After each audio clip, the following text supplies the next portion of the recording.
Good evening everyone, कैसे हैं आप सब लोग। कैसा गया आपका दिन। मैं हूं आपका दोस्त राहुल और आप देखना शुरू कर चुके हो टीचिंग वॉरियर्स चैनल। आपको देंगे हम सीडीपी का प्रैक्टिस सेट। क्वेश्चन लाया हूं 20, आंसर की दिए इसके नीचे। डाउनलोड कर सकते हो उसे आप राहुल पांडे ऑफिशियल टेलीग्राम से। पहले क्वेश्चन से स्टार्ट करेंगे। पहला क्वेश्चन है आपका संज्ञान। संज्ञान किस में निहित होता है। संज्ञान में निहित नहीं है, नहीं देखना है, नहीं पे ध्यान रखा करो, इसकी वजह से मेरे 2-3 नंबर कट ही जाते हैं।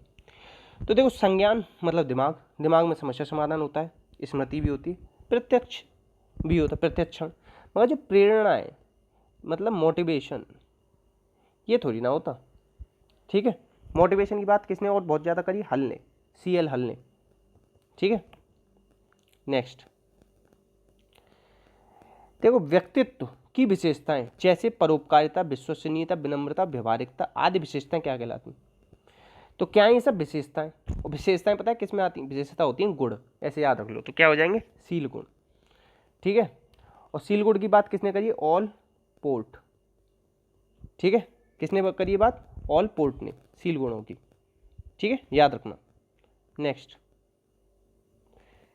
देखो, एक होता है फॉर्मेटिव। क्या होता है, फॉर्मेटिव या निर्माणात्मक मूल्यांकन, और एक होता है सम्मेटिव। सम्मेटिव। अब देखो, दोनों अलग अलग चीजें, याद रखना। इसे क्या कहते हैं, ये पूछ लेता है, सीखने का मूल्यांकन। क्या बोलेगा, सीखने का मूल्यांकन। और सम्मेटिव वाले को क्या बोलेगा, सीखने के लिए मूल्यांकन। क्या बोलेगा, सीखने के लिए। देखो, सीखने का मूल्यांकन तो बोलता है सम्मेटिव को, और सीखने के लिए मूल्यांकन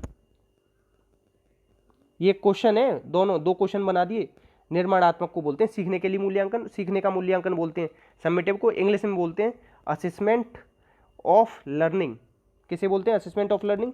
सम्मेटिव को असेसमेंट फॉर लर्निंग बोलते हैं। निर्माणात्मक को, निर्माणात्मक जो है, ये जितने फैक्ट बता रहा हूँ लिख लेना, सब पूछे जाते हैं। ये ना क्या होता है, अनौपचारिक होता है। और ये क्या होता है, सम्मेटिव होता है आपका औपचारिक। ठीक है, अब इसमें क्या होता है, प्रगति पर गौर करते हैं, उपचारात्मक अनुदेशन की योजना बनाते हैं निर्माणात्मक में। और एक चीज़ याद रख लेना, ये ना चलता रहता है कंटिन्यू पूरे साल भर। और सबमिटिव कब होता है, जैसे छमाही पेपर होते हैं हमारे या 1 साल पे होते हैं, उन्हें कहते हैं आप सबमिटिव पेपर।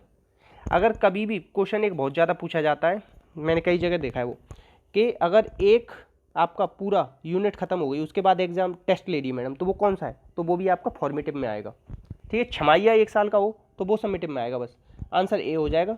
जो फैक्ट बताएं, हर एक फैक्ट पूछा गया है, लिख लेना अपनी कॉपी में। ठीक है, नेक्स्ट क्वेश्चन है 4। मूल्यांकन का अर्थ क्या है। मूल्यांकन का अर्थ क्या है, ये मेरा भी गलत हो गया था, तो इसका आंसर होगा निर्णय करना। क्या होता है, निर्णय करना। आंसर हो जाएगा डी। ठीक है, याद रखना, सीधे याद रखने वाला क्वेश्चन है। मूल्यांकन में हम क्या करेंगे, निर्णय। नेक्स्ट देखो, करीब 200 वर्ष पूर्व सर्वप्रथम बाल शिक्षा पर विचार किसने किया। तो सबसे पहले इसमें से महात्मा गांधी काट दो, बताओ क्यों। 1869 में समथिंग हुआ था इनका जन्म, तो 200 साल कहाँ हो गए, 2069 में होंगे इन्हें दो। ठीक है, 200 से साल से पहले की बात कर रहा है। तो ये किसकी बात कर रहा है, रूसो की बात कर रहा है। इन्होंने क्या लिखी थी, इनकी एक किताब है इमाइल या इमली, कुछ भी बोल सकते हो, जो मन करे तुम्हारा। ठीक है, बहुत ज़्यादा फेमस है। ऐसी कोई एग्जाम नहीं बना जिसमें ना पूछेगी, स्टार लगा लेना, इनफाइनाइट कर लेना, पूछी जाएगी। रूसो ने कहा था 12 वर्ष तक बच्चे को स्कूल मत भेजो। ठीक है, याद रखना। मारिया मॉन्टेसरी ने दी थी मॉन्टेसरी विधि, ज्ञानेंद्रियों पर आधारित थी। एक चीज़ मॉन्टेसरी की अलग लिख लो, कि इन्होंने पढ़ने से पहले, बच्चा पढ़ने से पहले लिखना शुरू करे, लिखने पे जोर दिया था कि पहले लिखे फिर पढ़े। जो बोला है याद कर लेना, लिख लेना। पूछा गया है कि मॉन्टेसरी ने किस चीज़ पे जोर दिया, तो मॉन्टेसरी ने जोर दिया था कि पहले बच्चे को लिखाओ फिर पढ़ाना सिखाओ। ठीक है, याद रखना।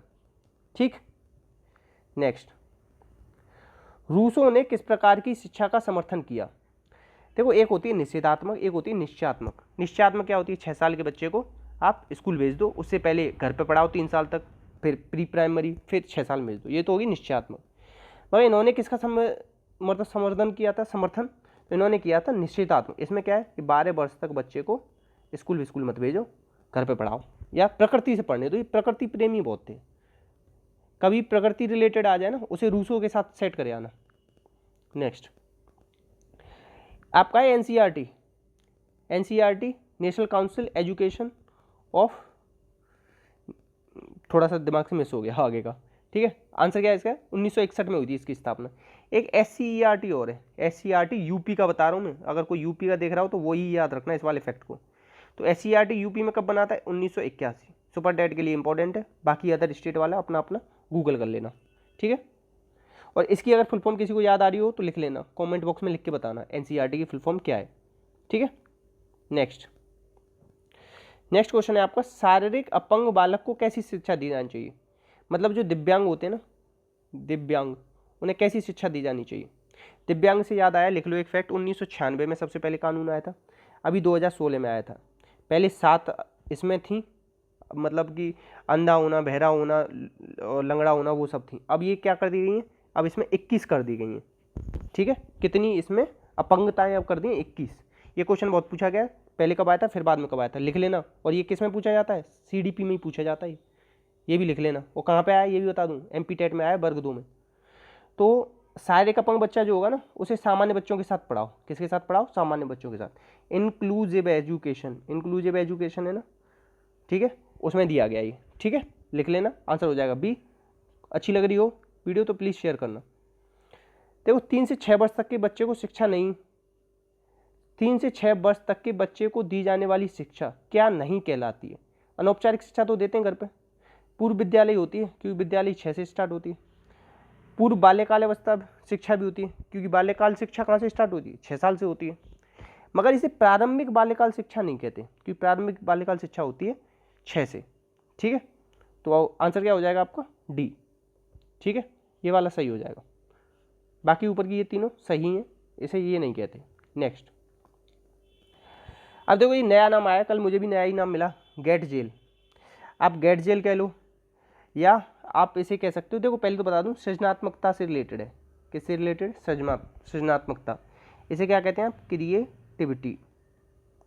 अब इसमें 2-3 नाम और पूछे जाते हैं जो रीट में पूछे गए। कहाँ पूछे गए, रीट। सब बता देता हूँ आपको जिससे कि आपको दिमाग में क्लियर रहे कहाँ कौन सा क्वेश्चन पूछा जा रहा है, क्योंकि मेरा ना 2 साल का अनुभव है इसे, मतलब CDP को पढ़ने का।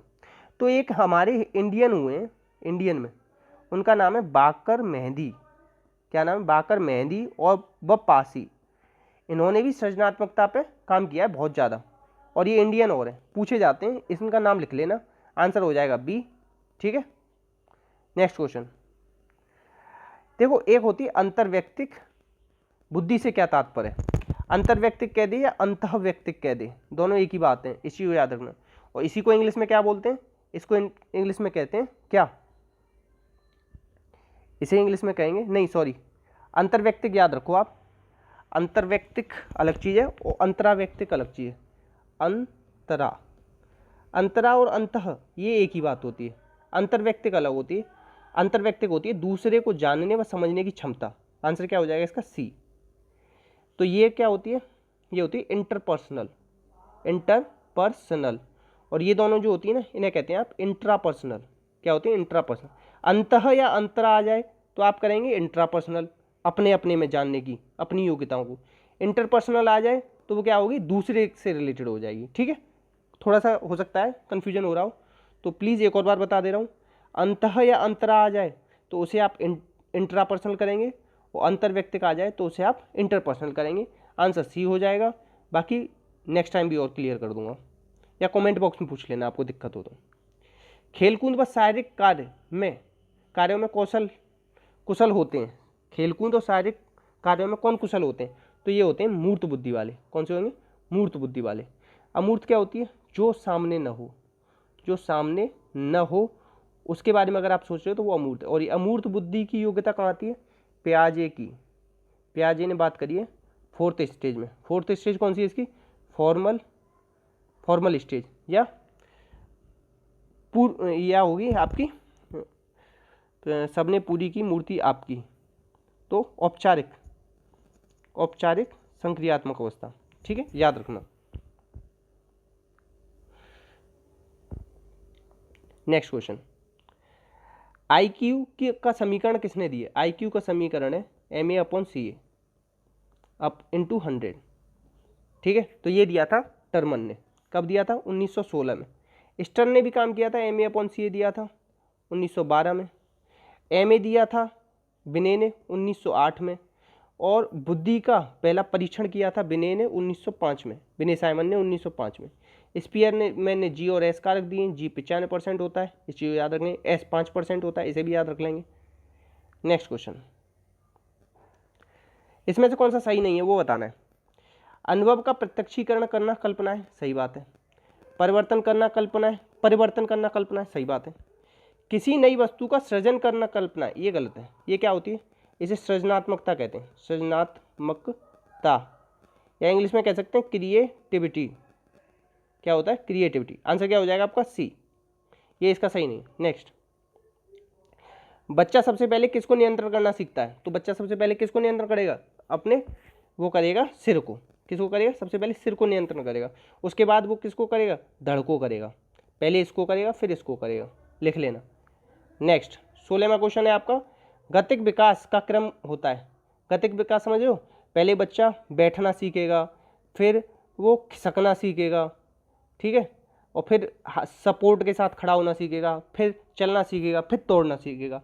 तो ये क्या है? सुनिश्चित है, पहले से ही फिक्स है, ठीक है। आंसर हो जाएगा बी। नेक्स्ट, बालक में लुढ़कने की क्रिया कब प्रारंभ होती है? मतलब जब बच्चा बेड से गिरने लग जाए, कहते हैं ना कि बच्चा बेड से गिर सकता है, तो वो होती है 4 से 5वें महीने में, ठीक है। याद रख लें, फैक्ट है, लिख लेना अपनी कॉपी में, मिलते नहीं है फिर बाद में ये। नेक्स्ट, और याद भी नहीं रहते। हाथ के प्रयोग की समस्या, हाथ के प्रयोग की समस्या का अर्थ क्या है? दूसरे हाथ की अपेक्षा एक हाथ का अधिक प्रयोग करना। देखो 4 से 5 महीने या 6 महीने तक तो बच्चा दोनों हाथों का बराबर प्रयोग करता है, ठीक है, और फिर उसके बाद में धीमे धीमे एक हाथ पे ज़्यादा कमांड करने लग जाता है, ठीक है। जैसे मैं हूँ, मैं राइट हैंड का यूज बहुत करता हूँ, कोई लेफ्ट हैंड ही होता है तो लेफ्ट हैंड का यूज बहुत करता है। तो क्या होता है? दूसरे हाथ की अपेक्षा एक हाथ का अधिक प्रयोग होने लग जाता है, इसे ही क्या कहते हैं? हाथ के प्रयोग की समस्या। आंसर हो जाएगा आपका डी। नेक्स्ट, जन्म से 2 वर्ष तक श्वसन प्रति मिनट कितनी होती है? श्वसन समझ रहे हो? ये हृदय की गति 72 होती है ना, उसकी बात नहीं कर रहा। श्वसन मतलब सांस कितनी बार लेता है बच्चा, तो ये लेता है 35 बार, ठीक है। और 6 से 12 में महीने में कितनी लेता है बच्चा? ये छोड़ो, इतना याद रखो, 35 बार। और आखिरी में किशोरावस्था में श्वसन दर कितनी हो जाती है? किशोरावस्था में हो जाती है 18 बार, ठीक है, इतना याद रख लेना। नेक्स्ट, आखिरी क्वेश्चन है आपका, परिपक्व अवस्था आने पर धड़ जन्म से कितने गुना हो जाता है? जो धड़ होता है ना अपना, जिसे दूसरे नंबर पे बच्चा कंट्रोल करना सीखता है, वो जन्म से कितना हो जाता है? वो हो जाता है जन्म से 3 गुना। सीधे फैक्चुअल क्वेश्चन है, आंसर याद कर लेना बी, ठीक है। अच्छी लगी हो क्लास तो शेयर कर देना। इसके देखो ये आंसर सारे पड़े हुए ना, अगर मैं तो चाहूँगा कि आप लोग डाउनलोड कर लो, क्योंकि ऐसी PDF मिलती भी नहीं है, और मेरा भी मन नहीं करता कि डेली डेली आप लोगों के लिए ये लिख सकूं, मगर जब मैं लिखता हूं तो मैं प्लीज़ बता रहा हूं आप लोग डाउनलोड जरूर कर लेना। अच्छे क्वेश्चन हैं, रीट वाले बच्चे जरूर कर लेना, या जिसको देना हो HTET या अभी MP टेट आ रहा है, MP वर्ग, वो देना हो तो, ठीक है। अपना और अपनों का ख्याल रखना, वीडियो को शेयर करना। जय हिंद, जय भारत।